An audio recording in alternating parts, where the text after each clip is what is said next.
ಮುಂಡಗೋಡ ಮೈನಳ್ಳಿ ಸರ್ಕಾರಿ ಪ್ರಾಥಮಿಕ ಶಾಲೆಯ ಇಬ್ಬರು ವಿದ್ಯಾರ್ಥಿಗಳಿಗೆ ಕೋವಿಡ್ ಸೋಂಕು ಕಾಣಿಸಿಕೊಂಡ ಹಿನ್ನೆಲೆಯಲ್ಲಿ 2 ದಿನಗಳವರೆಗೆ ಶಾಲೆಗೆ ರಜೆ ಘೋಷಿಸಲಾಗಿದೆ. ಈ ಶಾಲೆಯ ಪಕ್ಕದಲ್ಲಿರುವ ಅಂಗನವಾಡಿ ಕೇಂದ್ರ ಹಾಗೂ ಕಿರಿಯ ಉರ್ದು ಪ್ರಾಥಮಿಕ ಶಾಲೆಗಳಿಗೂ 2 ದಿನ ರಜೆ ನೀಡಲಾಗಿದೆ. ಮೈನಳ್ಳಿ ಗ್ರಾಮದ ವ್ಯಕ್ತಿಯೊಬ್ಬರು ಹೊರದೇಶಕ್ಕೆ ಹೋಗಲು ಸಿದ್ಧತೆ ನಡೆಸಿದ್ದರು. ಈ ಹಿನ್ನೆಲೆಯಲ್ಲಿ ಅವರು ನವೆಂಬರ್ 25ರಂದು ಧಾರವಾಡದ ಎಸ್ಡಿಎಂ ಆಸ್ಪತ್ರೆಯಲ್ಲಿ ಕೊರೋನಾ ಪರೀಕ್ಷೆ ಮಾಡಿಸಿಕೊಂಡಿದ್ದರು. ಅವರ ರಿಸಲ್ಟ್ ಪಾಸಿಟಿವ್ ಅಂತ ಬಂದಿದೆ. ಸೋಂಕಿತ ವ್ಯಕ್ತಿಯ ಕುಟುಂಬದ 3 ಮಕ್ಕಳು ಮೈನಳ್ಳಿ ಹಿರಿಯ ಪ್ರಾಥಮಿಕ ಶಾಲೆಯ 1, 4 ಹಾಗೂ 5ನೇ ತರಗತಿಯಲ್ಲಿ ಕಲಿಯುತ್ತಿದ್ದಾರೆ. ಈ ಹಿನ್ನೆಲೆಯಲ್ಲಿ ಸರ್ಕಾರಿ ಶಾಲೆಯ ಎಲ್ಲಾ ಮಕ್ಕಳಿಗೂ ಕೊರೋನಾ ಪರೀಕ್ಷೆ ಮಾಡಿಸಲಾಗಿದೆ. ಅದರಲ್ಲಿ ಸೋಂಕಿತ ವ್ಯಕ್ತಿಯ ಕುಟುಂಬದವರ 2 ವಿದ್ಯಾರ್ಥಿಗಳಿಗೂ ಕೊರೋನಾ ಸೋಂಕು ತಗುಲಿದೆ. ಸರ್ಕಾರಿ ಹಿರಿಯ ಪ್ರಾಥಮಿಕ ಶಾಲೆಯ ಪಕ್ಕದಲ್ಲೇ ಅಂಗನವಾಡಿ ಕೇಂದ್ರವಿದೆ. ಇಲ್ಲಿಯೂ ಮಕ್ಕಳ ಆರೋಗ್ಯದ ದೃಷ್ಟಿಯಿಂದ 2 ದಿನಗಳ ಕಾಲ ಬಂದ್ ಮಾಡಲಾಗಿದೆ. ಇಲಾಖೆಯವರು ಮುಂಜಾಗ್ರತಾ ಕ್ರಮವಾಗಿ ಗ್ರಾಮದಲ್ಲಿ ಕೋವಿಡ್ ಪರೀಕ್ಷೆ ಮಾಡಿಸುವ ಕೆಲಸ ಮಾಡುತ್ತಿದ್ದಾರೆ. ಸರ್ಕಾರಿ ಹಿರಿಯ ಪ್ರಾಥಮಿಕ ಶಾಲೆಯಿಂದ ಬಹಳ ದೂರದಲ್ಲಿ ಉರ್ದು ಕಿರಿಯ ಪ್ರಾಥಮಿಕ ಶಾಲೆ ಇದೆ. ಈ ಶಾಲೆಯಲ್ಲಿ ಯಾರಿಗೂ ಕೊರೋನಾ ಪಾಸಿಟಿವ್ ಬಂದಿಲ್ಲ. ಆದರೂ ಕೂಡ ಶಾಲೆಯನ್ನ ಬಂದ್ ಮಾಡಲಾಗಿದೆ. ಕಾರಣ ಈ ಉರ್ದು ಶಾಲೆಗೆ ಪ್ರಾಥಮಿಕ ಶಾಲೆಯಿಂದ ಬಿಸಿ ಊಟವನ್ನ ಸರಬರಾಜು ಮಾಡಲಾಗುತ್ತಿದೆ. ಸರ್ಕಾರಿ ಹಿರಿಯ ಪ್ರಾಥಮಿಕ ಶಾಲೆಯಿಂದ ಊಟ ಪೂರೈಸುತ್ತಿರುವುದರಿಂದ ಉರ್ದು ಶಾಲೆಯನ್ನ ಮುಂಜಾಗ್ರತಾ ಕ್ರಮವಾಗಿ ಬಂದ್ ಮಾಡಲಾಗಿದೆ. ಮೈನಳ್ಳಿ ಗ್ರಾಮದಲ್ಲಿ ವ್ಯಕ್ತಿಯೊಬ್ಬರಿಗೆ ಕೊರೋನಾ ಪಾಸಿಟಿವ್ ಬಂದಿತ್ತು. ಆತನ ಕುಟುಂಬದವರ 3 ಮಕ್ಕಳು ನಮ್ಮ ಶಾಲೆಯಲ್ಲಿ ಕಲಿಯುತ್ತಿದ್ದಾರೆ. ಮುಂಜಾಗ್ರತಾ ಕ್ರಮವಾಗಿ ಶಾಲೆಯ ಎಲ್ಲಾ ಮಕ್ಕಳ ಕೊರೋನಾ ಪರೀಕ್ಷೆ ಮಾಡಿಸಲಾಗಿದ್ದು, ಶಾಲೆಯನ್ನ 2 ದಿನಗಳವರೆಗೆ ರಜೆ ಘೋಷಿಸಲು ಬಿಇಒ ಅವರು ಮೌಖಿಕ ಆದೇಶ ನೀಡಿದ್ದಾರೆ ಎನ್ನುತ್ತಾರೆ ಎಸ್ಡಿಎಂಸಿ ಅಧ್ಯಕ್ಷ ದಾವೂಜಿನ್ನು ಜೋರೆ. ಸುರೇಶ್ ಮಾದಿಗಂಗಲ್ಲಿ ಅವರ ಮನೆಯಲ್ಲಿ ಕೋವಿಡ್ ಬಂದಿದ್ದ ಸಲುವಾಗಿ ಅವ್ರ ಮಕ್ಕಳ ಶಾಲೆಗೆ ಬರ್ತಾ ಇದ್ದಾರೆ. ಅದರ ಸಲುವಾಗಿ ನಾವು ಅವರು ಚೆಕ್ ಮಾಡಿ ಹೋಗಿದ್ದಾರೆ. ಆ ಚೆಕ್ ಬರುವ ಸಲುವಾಗಿ 2 ದಿನ ಮಂಗಳವಾರ ಬುಧವಾರ ಶಾಲೆಗೆ ಬಿಒ ಸಾಹೇಬರು ನಮ್ಮ ಶಿಕ್ಷಣಾಧಿಕಾರಿ ಅವರು 2 ದಿನ ರಜೆ ಕೊಟ್ಟಿದ್ದಾರೆ. ಆ ಸಲುವಾಗಿ ರಜೆ ಬಂದ್ರೆ ಶಾಲೆ ಚಾಲು ಆಕೈತಿ. ಈಗಾಗಲೇ ಗ್ರಾಮ ಪಂಚಾಯತ್ದಿಂದ ಕೋವಿಡ್ ಪ್ರಕರಣ ಕಂಡು ಬಂದಿರುವ ಮನೆಯ ಸುತ್ತಮುತ್ತಲಿನ ಜನರಿಗೂ ಮುಂಜಾಗ್ರತಾ ಕ್ರಮಗಳನ್ನು ಕೈಗೊಳ್ಳಲಾಗಿದೆ. ಕೋವಿಡ್ ಪರೀಕ್ಷೆ ಸಹ ಮಾಡಿಸಲಾಗುತ್ತಿದೆ ಎನ್ನುತ್ತಾರೆ ಗ್ರಾಮ ಪಂಚಾಯತ್ ಸದಸ್ಯ ಎಮ್ಮು ಬಾಬು ಜೋರೆ. ಮೈನಳ್ಳಿ ಗ್ರಾಮದಲ್ಲಿ ಸುರೇಶ್ ಇಂಗೊಳ್ಳಿ ಅವರ ಪಾಸಿಟಿವ್ ಬಂದ ಕಾರಣ ಮೈನಳ್ಳಿ ಪ್ರಾಥಮಿಕ ಶಾಲೆಯಲ್ಲಿ ಅವರು ಕುಟುಂಬ 3 ಮಕ್ಕಳು ಬರುವ ಕಾರಣದಿಂದ ಶಿಕ್ಷಣ ಇಲಾಖೆಯವರ ಮಾರ್ಗದರ್ಶನದಲ್ಲಿ 2 ದಿನ ಶಾಲೆಯನ್ನು ರಜೆ ಘೋಷಿಸಲಾಯಿತು. ಅದೇ ರೀತಿ ಗ್ರಾಮ ಪಂಚಾಯತಿ ವತಿಯಿಂದ ಅಕ್ಕಪಕ್ಕದ ಮನೆಯವರಿಗೂ ಹಾಗೂ ಅವ್ರ ಮನೆಯಲ್ಲಿ ಹೋಗಿ ಸಾರ್ವಜನಿಕರಿಗೆ ಕರೋನಾ ಬಗ್ಗೆ ಅರಿವು ಮೂಡಿಸಿ ಜಾಗೃತ ಕ್ರಮ ವಹಿಸಿಕೊಂಡಿದ್ದೀವಿ. ನವೆಂಬರ್ 29ರಂದು ಮೈನಳ್ಳಿ ಶಾಲೆಯ 4 ಮತ್ತು 5ನೇ ತರಗತಿಯ ಮಕ್ಕಳ ಕೋವಿಡ್ ಪರೀಕ್ಷೆ ಮಾಡಿಸಲಾಗಿತ್ತು. ಅದರಲ್ಲಿ ಕೋವಿಡ್ ಸೋಂಕಿತ ವ್ಯಕ್ತಿ ಕುಟುಂಬದವರ 2 ಮಕ್ಕಳಿಗೆ ಮಾತ್ರ ಕೊರೋನಾ ಪಾಸಿಟಿವ್ ಬಂದಿತ್ತು. ಉಳಿದ ಮಕ್ಕಳ ವರದಿ ನೆಗೆಟಿವ್ ಅಂತ ಬಂದಿದೆ. ಈ ಹಿನ್ನೆಲೆಯಲ್ಲಿ 2 ದಿನಗಳ ಕಾಲ ಶಾಲೆಗೆ ಡಿಡಿಪಿಐ ಸೂಚನೆ ಮೇರೆಗೆ ರಜೆ ನೀಡಲಾಗಿತ್ತು.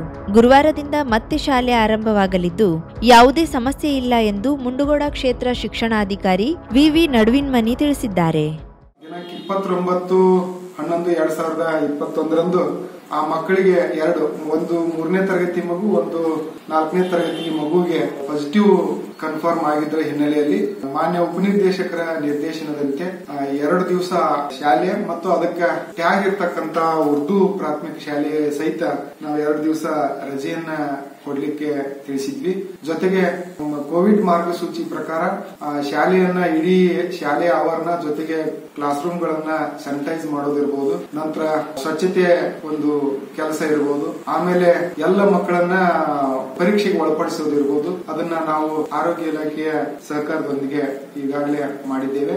ನಂತರ ಯಾವ ಮಕ್ಕಳು ಈ ಒಂದು ಸೀನುವುದಾಗ್ಲಿ, ಕೆಮ್ಮು ಇರಬಹುದು, ಜೊತೆಗೆ ಅವರಿಗೆ ಈ ಒಂದು ವಾತಾವರಣದಲ್ಲಿ ಸ್ವಲ್ಪ ಉಸಿರಾಟದ ತೊಂದರೆ ಇಂಥದ್ದೇನಾದ್ರೂ ಲಕ್ಷಣ ಇದ್ರೆ ಆ ಮಕ್ಕಳನ್ನ ಶಾಲೆಗೆ ಬಾರದೆ ಮನೆಯಲ್ಲಿ ಅವರು ಈ ಒಂದು ಚಿಕಿತ್ಸೆಯನ್ನ ಪಡ್ಕೊಂಡು ತದನಂತರದಲ್ಲಿ ಅವರು ಶಾಲೆಗೆ ಬರುವಂತೆ ನಾವು ಮುಖ್ಯೋಪಾಧ್ಯಾಯರ ಮುಖಾಂತರ ತಿಳಿಸಲಾಗಿದೆ. ಜೊತೆಗೆ ಮಕ್ಕಳ ಒಂದು ಸುರಕ್ಷತೆಯ ದೃಷ್ಟಿಯಿಂದ ಯಲ್ಲಾಪುರ ತಾಲೂಕಿನಾದ್ಯಂತ ಮಂಗಳವಾರ ರಾತ್ರಿ ಭಾರೀ ಮಳೆ ಸುರಿದಿದ್ದು ಉಮಚ್ಗಿಯಲ್ಲಿ ಮನೆಯೊಂದು ಕುಸಿತಕ್ಕೊಳಗಾದ ಘಟನೆ ಸಂಭವಿಸಿದೆ. ಉಮಚ್ಗಿ ಕಾಲೋನಿಯ ನಾಣುಮಂಜ ದೇವಾಡಿಗ ಎನ್ನುವವರ ಮನೆಯಾಗಿದ್ದು, ಕುಸಿತಕ್ಕೊಳಗಾದ ಸಂದರ್ಭದಲ್ಲಿ ಮನೆಯವರೆಲ್ಲ ಹೊರಗಿದ್ದರೆಂದು ತಿಳಿದು ಬಂದಿದೆ. ಮುಂಜಾಗ್ರತೆಯಾಗಿ ಮನೆಯಲ್ಲಿದ್ದ ವಸ್ತುಗಳನ್ನೆಲ್ಲ ಬೇರೆಡೆ ಸಾಗಿಸಲಾಗಿತ್ತೆಂದು ಕುಟುಂಬದವರು ತಿಳಿಸಿದ್ದಾರೆ. ಮನೆ ಬಿದ್ದ ಸುದ್ದಿ ತಿಳಿದ ತಕ್ಷಣ ಉಮ್ಮಚ್ಗಿ ಗ್ರಾಮ ಪಂಚಾಯತ್ ಸ್ಥಳೀಯ ಸದಸ್ಯ ಕುಪ್ಪಯ್ಯ ಪೂಜಾರಿ, ತುಡಗುಣಿ ವಾರ್ಡ್ ಸದಸ್ಯ ಖೈತಾನ್ ಡಿಸೋಜಾ, ಗರಾ ಭಟ್, ಬಿಜೆಪಿ ಮಹಾಶಕ್ತಿ ಕೇಂದ್ರದ ಅಧ್ಯಕ್ಷ ದತ್ತು ನಾಯ್ಕ್, ಮಂಜುನಾಥ್ ಮುಗೇರ್, ರಾಜೇಶ್ ಪೂಜಾರಿ ಮೊದಲಾದವರು ಸ್ಥಳಕ್ಕೆ ಭೇಟಿ ನೀಡಿದ್ರು. ವಿಲೇಜ್ ಅಕೌಂಟೆಂಟ್ ಸವಿತಾ ಭಜಂತ್ರಿ ಪಂಚನಾಮೆ ನಡೆಸಿ ಮನೆ 100ರಷ್ಟು ಹಾನಿಯಾಗಿರುವುದಾಗಿ ತಿಳಿಸಿದ್ರು. ಉತ್ತರ ಕನ್ನಡ ಜಿಲ್ಲೆಯ ಸ್ಥಳೀಯ ಸಂಸ್ಥೆಗಳ ಚುನಾಯಿತ ಜನಪ್ರತಿನಿಧಿಗಳ ವಿಧಾನ ಪರಿಷತ್ ಚುನಾವಣೆ ಅಂಗವಾಗಿ ಮಾಜಿ ಶಾಸಕ ಸುನೀಲ್ ಹೆಗಡೆಯವರು ದಾಂಡೇಲಿ ನಗರಸಭೆ, ಅಂಬಿಕಾನಗರ, ಆಲೂರು ಪಂಚಾಯತ್ ವ್ಯಾಪ್ತಿಯ ಜನಪ್ರತಿನಿಧಿಗಳ ಸಭೆ ನಡೆಸಿದರು. ಈ ವೇಳೆ ಮಾತನಾಡಿದ ಅವರು, ನಾವೆಲ್ಲರೂ ಒಟ್ಟಾಗಿ ನಮ್ಮ ಪಕ್ಷದ ಅಭ್ಯರ್ಥಿ ಗಣಪತಿ ಉಳ್ವೇಕರ್ ಅವರಿಗೆ ಪ್ರಥಮ ಪ್ರಾಶಸ್ತ್ಯದ ಮತ ನೀಡಿ ಅತ್ಯಧಿಕ ಮತಗಳಿಂದ ಆಯ್ಕೆ ಮಾಡುವಂತೆ ಮನವಿ ಮಾಡಿದರು. ಈ ಸಂದರ್ಭದಲ್ಲಿ ಮಂಡಲ ಅಧ್ಯಕ್ಷರಾದ ಶ್ರೀಕಾಂತ್ ಕ್ಷೀರಸಾಗರ್, ಪ್ರಧಾನ ಕಾರ್ಯದರ್ಶಿಗಳಾದ ಗುರು ಮಠಪತಿ, ಗಿರೀಶ್ ಟೋಸೂರ್, ಪ್ರಮುಖರಾದ ಬಸವರಾಜ್ ಕಲಶೆಟ್ಟಿ, ಟಿಎಸ್ ಬಾಲಮಣಿ, ಗ್ರಾಮ ಪಂಚಾಯತ್ ಅಧ್ಯಕ್ಷರು, ಉಪಾಧ್ಯಕ್ಷರು, ಸದಸ್ಯರು ಹಾಗೂ ಮತ್ತಿತರರು ಉಪಸ್ಥಿತರಿದ್ದರು. ಅಂಕೋಲಾ ನಾಡವರ ಸಭಾಭವನದಲ್ಲಿ ವಿಧಾನ ಪರಿಷತ್ ಕಾಂಗ್ರೆಸ್ ಅಭ್ಯರ್ಥಿ ಭೀಮಣ್ಣ ನಾಯ್ಕ್ ಪರ ಪ್ರಚಾರ ಸಭೆ ನಡೆಯಿತು. ಕಾರ್ಯಕ್ರಮದಲ್ಲಿ ಮಾಜಿ ಸಚಿವ ಹಾಲಿ ಶಾಸಕ ಆರ್.ವಿ. ದೇಶಪಾಂಡೆ ಸೇರಿದಂತೆ ಪ್ರಮುಖರು ಪಾಲ್ಗೊಂಡಿದ್ದರು. ಪ್ರಚಾರ ಸಭೆಯಲ್ಲಿ ಮಾತನಾಡಿದ ಮಾಜಿ ಸಚಿವ ಹಾಲಿ ಶಾಸಕ ಆರ್.ವಿ. ದೇಶಪಾಂಡೆ, ವಿಧಾನ ಪರಿಷತ್ನ ಚುನಾವಣೆಯ ಇತಿಹಾಸ, ಜಿಲ್ಲಾ ಪಂಚಾಯತ್, ತಾಲೂಕ್ ಪಂಚಾಯತ್ ಸದಸ್ಯರು ಇಲ್ಲದೆ ಪರಿಷತ್ ಚುನಾವಣೆ ನಡೆಸುತ್ತಿರುವುದು ಇದೇ ಮೊದಲ ಬಾರಿ. ಇದು ಸರ್ಕಾರಕ್ಕೆ ಶೋಭೆ ತರುವಂತದ್ದಲ್ಲ. ರಾಜಕಾರಣದಲ್ಲಿ ಮಹಿಳೆಯರಿಗೆ ಹೆಚ್ಚಿನ ಪ್ರಾತಿನಿಧ್ಯ ಕೊಟ್ಟ ಪಕ್ಷ ಕಾಂಗ್ರೆಸ್. ಹೀಗಾಗಿ ಪಂಚಾಯತ್ ಚುನಾವಣೆಗಳಲ್ಲಿ ಮಹಿಳೆಯರು ಹೆಚ್ಚಿನ ಸ್ಥಾನದಲ್ಲಿದ್ದಾರೆ. ಬಿಜೆಪಿಯಲ್ಲಿ ನಾಯಕರ ಮೇಲೆ ಕಾರ್ಯಕರ್ತರಿಗೆ ವಿಶ್ವಾಸವಿಲ್ಲ. ಭೀಮಣ್ಣ ನಾಯ್ಕ್ ಕಳೆದ 1.5 ದಶಕದಿಂದ ಜಿಲ್ಲೆಯ ರಾಜಕಾರಣದಲ್ಲಿ ಇದ್ದವರು. ಜಿಲ್ಲಾ ಪಂಚಾಯತ್ ಸದಸ್ಯರಾಗಿ, ಕಾಂಗ್ರೆಸ್ ಪಕ್ಷದ ಜಿಲ್ಲಾಧ್ಯಕ್ಷರಾಗಿ ಜಿಲ್ಲೆಯ ರಾಜಕಾರಣವನ್ನ ಹತ್ತಿರದಿಂದ ಬಲ್ಲವರು. ವ್ಯವಸ್ಥೆಗಳ ಒಳಹೊರಗುಗಳನ್ನ ಅರಿತವರು. ಇಂತಹ ಅಭ್ಯರ್ಥಿಯನ್ನ ಗೆಲ್ಲಿಸುವ ಪಣ ತೊಟ್ಟು ಮತದಾನ ಮಾಡಿ ಎಂದರು. ವಿಧಾನ ಪರಿಷತ್ ಚುನಾವಣೆಯಲ್ಲಿ ಸತತ 5 ಬಾರಿ ಕಾಂಗ್ರೆಸ್ ಪಕ್ಷದ ಅಭ್ಯರ್ಥಿಗಳು ಗೆಲುವು ಸಾಧಿಸಿದ್ದಾರೆ. ಅದು ಪುನರಾವರ್ತನೆಯಾಗಿ 6ನೇ ಬಾರಿ ಭೀಮಣ್ಣ ನಾಯ್ಕ್ ಅವರು ಗೆಲ್ಲುವ ಮೂಲಕ ಪರಂಪರೆಯನ್ನ ಮುಂದುವರಿಸಲಿದ್ದಾರೆ ಎನ್ನುವ ಭರವಸೆಯನ್ನ ವ್ಯಕ್ತಪಡಿಸಿದ್ರು. ಈ ವ್ಯವಸ್ಥೆ ವಿಶ್ವಾಸ. ಹಾಗಾಗಿ ಇವತ್ತು ಯಾವ ಬಿಜೆಪಿ ಪಕ್ಷಕ್ಕೆ ರಾಷ್ಟ್ರೀಯ ಪಕ್ಷ, ರಾಷ್ಟ್ರೀಯ ಸರ್ಕಾರ ಆಗಲಿ, ಸ್ಥಳೀಯ ಕರ್ನಾಟಕ ಸರ್ಕಾರ ಆಗಲಿ, ಯಾರು ಈ ವ್ಯವಸ್ಥೆ ವಿಶ್ವಾಸ ಇಲ್ಲ, ಯಾರು ಈ ಪಂಚಾಯತ್ ವ್ಯವಸ್ಥೆ ಬಲಿ ಮಾಡ್ತಾರೆ, ಬಲ ಹಾಕೊಳ್ಬೇಕಂತ ಪ್ರಯತ್ನ ಮಾಡ್ತಾ ಇದ್ದಾರೆ. ಅವ್ರು ಮತ ಹಾಕಬೇಕಂದ್ರೆ ಜಿಲ್ಲಾ ಪಂಚಾಯತ್ ಜಿಲ್ಲಾ ಪಂಚಾಯತ್ ಚುನಾವಣೆ ಆಗಬೇಕು, ಮುಗಿಬೇಕಾಗಿತ್ತು. ಚುನಾವಣೆಗಳು ಹೋಗಿಲ್ಲ, ಮೀಸಲಾತಿ ಆಯಿತು, ಇಲೆಕ್ಷನ್ ಕಮಿಷನ್ ಮೀಸಲಾತಿ ಮಾಡಿದ್ರು.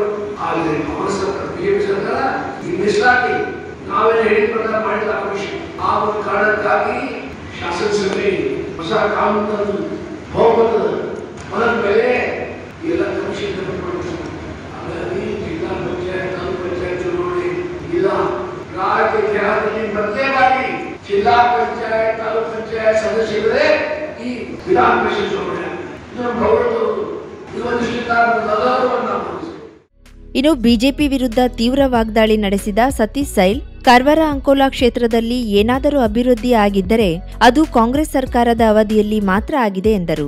ಬಿಜೆಪಿ ಸರ್ಕಾರ ಅಸ್ತಿತ್ವಕ್ಕೆ ಬಂದ ಮೇಲೆ ಇಡೀ ರಾಜ್ಯದಲ್ಲಿ ಅಭಿವೃದ್ಧಿ ಶೂನ್ಯವಾಗಿದೆ. ಕಳೆದ ವಿಧಾನಸಭಾ ಚುನಾವಣೆಯಲ್ಲಿ ಪರೇಶ್ ಮೇಸ್ತಾ ಪ್ರಕರಣವನ್ನ ಮುಂದಿಟ್ಟು ಹಿಂದುತ್ವದ ಮೇಲೆ ಮತ ಕೇಳಿದ್ರು. ಅಷ್ಟು ಕಳಕಳಿ ಇದ್ದರೆ ಬಿಜೆಪಿ ಪಕ್ಷ ಪರೇಶ್ ಮೇಸ್ತಾರ ತಂದೆಗೆ ಪರಿಷತ್ ಚುನಾವಣೆಗೆ ಟಿಕೆಟ್ ನೀಡಬೇಕಿತ್ತು ಎಂದರು. ತನ್ನ ಶಾಸಕತ್ವದ ಅವಧಿಯಲ್ಲಿ ಅಂಕೋಲಾದಲ್ಲಿ ಸೇತುವೆಗಳು, ರಸ್ತೆಗಳು ಮತ್ತು ಕಟ್ಟಡಗಳು ನಿರ್ಮಾಣವಾಗಿದ್ದು ಬಿಟ್ಟರೆ ಈಗ ಒಂದೇ ಒಂದು ರಸ್ತೆಯನ್ನ ನಿರ್ಮಿಸಲು ಆಗುತ್ತಿಲ್ಲ. ಸರ್ಕಾರದಿಂದ ಒಂದೇ ಒಂದು ಮನೆ ಮಂಜೂರಾಗಿಲ್ಲ. ಹಾಗೂ ನೆರೆಯಿಂದ ಮನೆಗಳನ್ನ ಕಳೆದುಕೊಂಡವರಿಗೆ ಇದುವರೆಗೂ ಪರಿಹಾರದ ಹಣ ಸಿಕ್ಕಿಲ್ಲ. ಪರ್ಸೆಂಟೇಜ್ ಮಾತ್ರ ಸರಿಯಾಗಿ ಬೇಕು, ಕೆಲಸ ಮಾಡಲಾಗುತ್ತಿಲ್ಲ ಎಂದು ಗುತ್ತಿಗೆದಾರರೇ ಸಿಡಿದೇಳುವಂತಾಯಿತು. ಇಂತಹ ಸಂದರ್ಭದಲ್ಲಿ ಕಾಂಗ್ರೆಸ್ ಪಕ್ಷದ ಅಭ್ಯರ್ಥಿಯನ್ನ ವಿಧಾನ ಪರಿಷತ್ಗೆ ಕಳಿಸುವುದರ ಮೂಲಕ ಜಿಲ್ಲೆಯ ಅಭಿವೃದ್ಧಿಗೆ ಕೈಜೋಡಿಸಿ ಎಂದರು. ನೀರಿನ ಒಂದು ಇಂಪ್ರೂವ್ಮೆಂಟ್ ಮಾಡ್ಕೊಳ್ಳೋ ಬಂದಾಗ ನಾವೆಲ್ಲ ಹೋಗಿದ್ವಿ, 5 ಲಕ್ಷ ರೂಪಾಯಿನ ಕೊಡ್ತೇವೆ ಅಂತ ಹೇಳಿದ್ರು. ನನ್ನ ಪ್ರಕಾರ ಒಂದು ಕಡೆಗೆ 1 ಲಕ್ಷ ರೂಪಾಯಿ ಸಹ ಏನು ಬಂದಿಲ್ಲ, ಅಲ್ಲಿ ಅಮೌಂಟ್ ಬಂದಿಲ್ಲ. ಬಂದಿದ್ರೆ ಯಾರಾದ್ರೂ ಗ್ರಾಮ ಪಂಚಾಯತ್ ಅಧ್ಯಕ್ಷ ಹೇಳ್ಬೋದು. ಇವತ್ತು ನಮ್ಮಲ್ಲಿ ಬಸವ ಯೋಜನೆ ಇತ್ತು, ಬಸವ ಯೋಜನೆ ಮನೆಗಳು ಬಂದಿದ್ದು. ನಮ್ಮ 5 ವರ್ಷದ ಹಿಂದಿನ ಮನೆಗಳಿಗೆ ಏನು 3ನೇ ಮತ್ತು 4ನೇದು ಸರ್ವೆ ಮಾಡಿ ಆ ಹಣವನ್ನು ಸಹ ನಮಗೆ ಸಂದಾಯ ಆಗ್ತಾ ಇಲ್ಲ. ಮತ್ತೆ ಈ 3.5 ವರ್ಷದಲ್ಲಿ ಒಂದಾದ್ರೂ ಮನೆ ಬಂದಿದ್ರೆ ದಯವಿಟ್ಟು ಯಾರಾದ್ರೂ ಪಂಚಾಯತ್ ಅಧ್ಯಕ್ಷರಾದ ಇಲ್ಲೇ ಇದ್ದೀನಿ ಹೇಳಿ ಕಂಡಿಲ್ಲ. ಒಂದಾದ್ರೂ ಪಂಚಾಯತ್ ನಲ್ಲಿ ಒಂದು ಮನೆಯಲ್ಲಿ ಬಂದಿದ್ದಾರೆ. ಕೇವಲ ಒಂದು ಮಾತಿನ ಭರವಸೆಯನ್ನ ಕೊಟ್ಟು ಮತ್ತು ಒಂದು ಆ ಹಿಂದುತ್ವದ ಒಂದು ಭರವಸೆ. ಇವತ್ತು ನಾವು ಸಹ ಹಿಂದೂಗಳೇ, ನಮ್ಮ ಮನೆಯಲ್ಲಿ ಸಹ ನಾವು ಯಾವ ಅಲ್ಲಾಹ್ ಪೂಜಿಸ್ತಾ ಇಲ್ಲ ಅಥವಾ ಯೇಸುವನ್ನು ಪೂಜಿಸ್ತಾ ಇಲ್ಲ. ನಮ್ಮ ಮನೆ ದೇವರನ್ನೇ ನಾವು ಪೂಜಿಸ್ತಾ ಇದ್ದೇವೆ.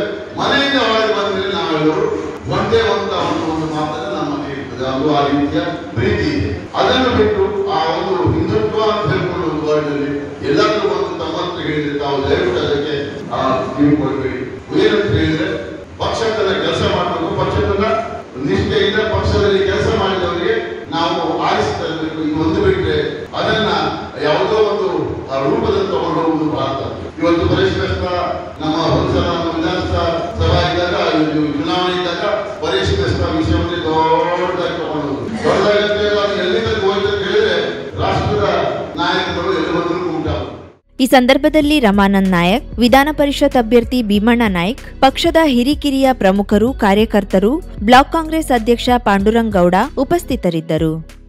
ಪೇನ್ ಕ್ಲಿನಿಕ್ ನಮ್ಮ ಚಿಕಿತ್ಸಾಲಯದಲ್ಲಿ ಸಿಗುವಂತಹ ಅಡ್ವಾನ್ಸ್ ಸೌಲಭ್ಯಗಳು: dry reading for trigger points and sports training, stroke, neuro development, laser, wax, spinal traction, transcutaneous electrical nerve stimulation, pulse electromagnetic therapy, nerve and muscle stimulation, neural and joints mobilization, postnatal exercise training, myofascial release of fascia, neurological rehabilitation for paralysis patient with advanced technique, cerebral palsy and delayed milestone exercise and rehab for pediatric patient, microcurrent therapy for radiating pain.